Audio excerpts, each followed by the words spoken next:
What's up, everybody? This is Gina Ifowe, the one and only African superstar. And I want to bring you this important message. And the message is, raising your children abroad makes them more like them than you. Big shout outs, first of all, to the customers of the AfricanSuperstar.com. Please head over to my website and check out our Black to School collection.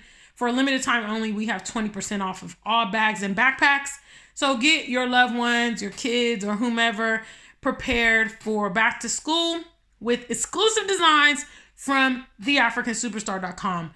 Also, big shout outs to our members only who support this platform on a monthly basis. They are designated by the circle next to their name. If you are interested in getting access to the behind the scenes vlog and or supporting this platform on a monthly basis, hit the join next to subscribe, and the link is also in the box below. I want to talk about this because this is something that I have experienced growing up abroad, and many other children of migrants experience, especially when you are coming from, predominantly Black countries, African nations, Caribbean nations, and you're growing up in England, you're growing up in France, you're growing up in Germany or America, Australia, Canada, etc., etc.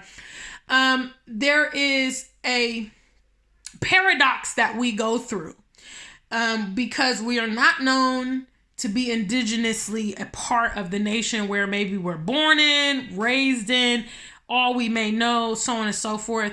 We are still often identified as our origins, our parents' origins, and things like that. And it's very, very difficult. The reality is when you're raising your children abroad, you have to understand a lot of times they will ingest their environment. It's completely natural. They're growing up as a minority. They're growing up in environments where they are dealing with racism and dealing with stereotypes, and all these things are shaping who they are.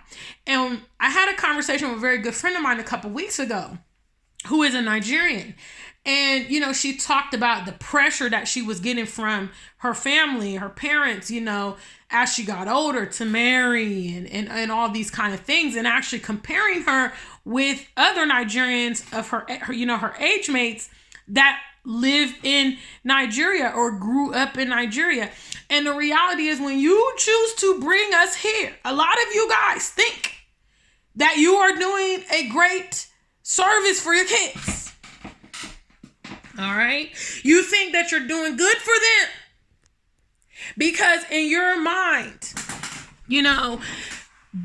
having access to, for instance, the West, being born and raised in the West is the best primary thing. Let me tell you something. It's not.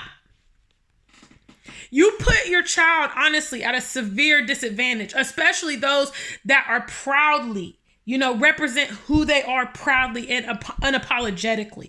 Now, if you want to be that kind of sellout Black, then you can find your way in the West. You absolutely can. There's lots of space for those kind of Blacks. And we see that's why those kind of Blacks absolutely love the West. Okay. A lot of them are adamant about not returning home because they like being that sellout.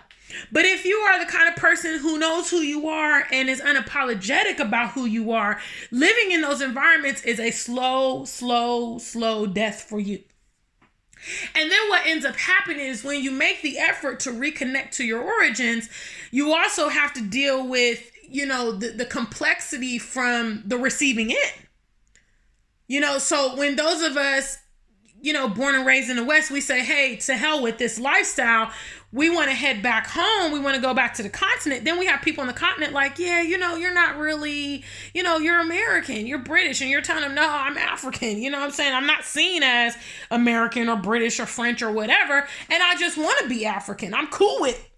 You see, it is a very confusing and difficult and narrow path to be in.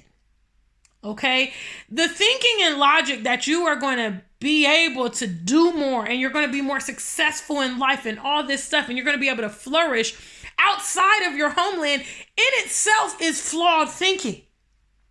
Okay, when you take and raise your children away from your homeland, you're removing them from their culture. You're removing them from their family. Huh? You're removing them from their origins and community. Huh? You know, life in the West is contingent on material things. You know, that's the only thing you can really, you know, seem to pursue or get abroad, in my opinion. You know, the other experiences, the other enriching things you don't get, especially not us. You know, family is severely challenged. Your children is severely challenged. Even your freaking safety and health. Huh? Your future, your generational wealth, your mental well-being. You know, and we focus on the aspiration of education. Well, there's so much opportunities. There's so much access. Yeah, but I mean, the price that goes along with that. And not to mention, let's quantify all those people that don't even get it. Sometimes here on social media, I deal with this quite often. A lot of times on my Facebook.